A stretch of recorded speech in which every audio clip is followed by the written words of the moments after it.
How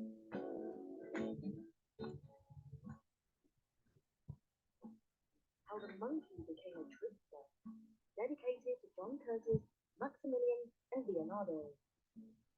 Hello, this is John, and I'm here with a folk tale from Brazil. It's about a monkey, a guitar, and a fruit tree. You think you'll find this tuneful story loads of fun. Once upon a time, there was a beautiful garden in which grew all sorts of fruits. Many beasts lived in the garden, and they were allowed to eat the fruits whenever they wished. But they were asked to follow just one rule. They must make a low, polite bow to the fruit tree, call it by its name, and say, they had to be careful to remember the tree's correct name and not to forget to say please. It was also important that they should not be greedy.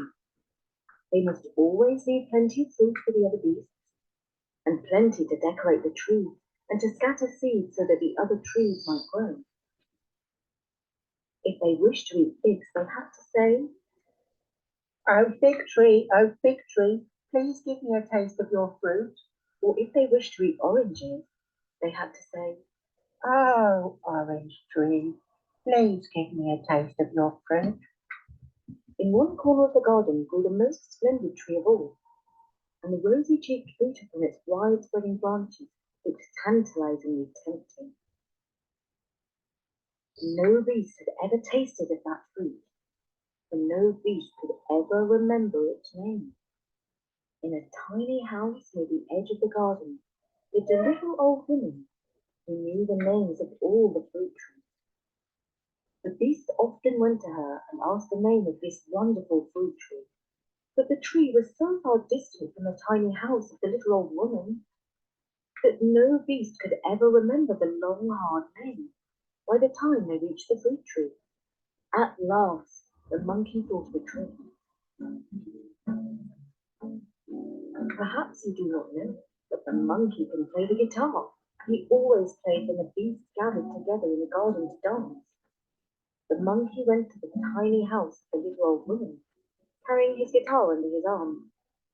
When she told him the long, hard name of the wonderful fruit tree, he made up a little tune to it, all his own.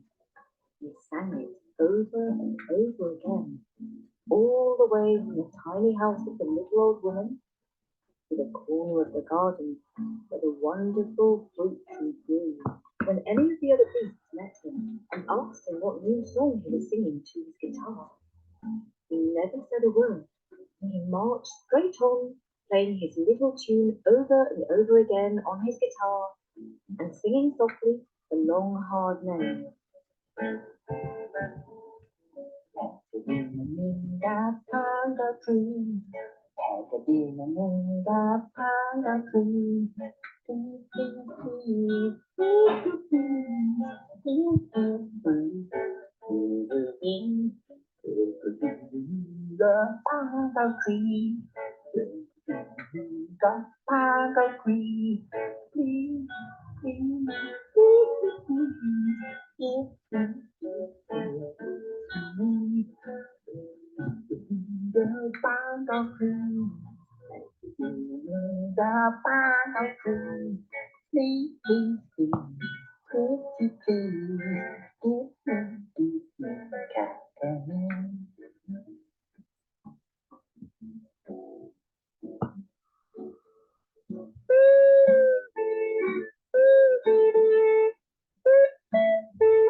At last he reached the corner of the garden where the wonderful fruit tree grew.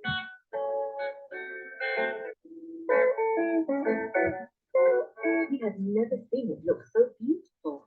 The rosy-cheeked fruit glowed in the bright sunlight. The monkey could hardly wait to make his bow and say the long hard name over again twice and ask for the fruit with a plea. What a beautiful colour and what a delicious odour that fruit had. The monkey had never in all his life been so near to anything which smelt so good.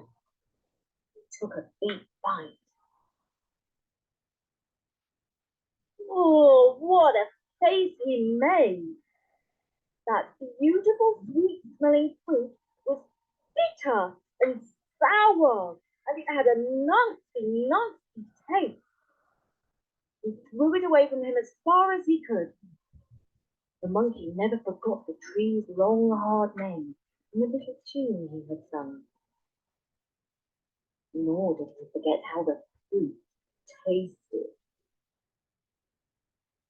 He never took a bite of it again, but after that, his favourite trick was to treat the other beasts to wonderful fruit just to see them make faces when they tasted it.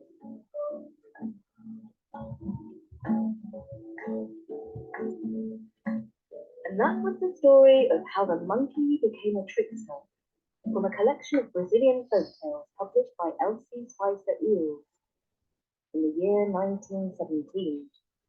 She has several lively monkey tales from Brazil, and we might read another one very soon. And I'm delighted to dedicate this story to John Curtis, age 7, Maximilian, age 6, and Leonardo, age 4. Their dad, Joe, tells us, "We discovered Storynory a few years ago, and we love listening to it every night as we fall asleep and during road trips. We love the old myths. Our favourites are the Norse god, the Greek myths, and Sinbad the Sailor's Adventure. Thank you for all you do.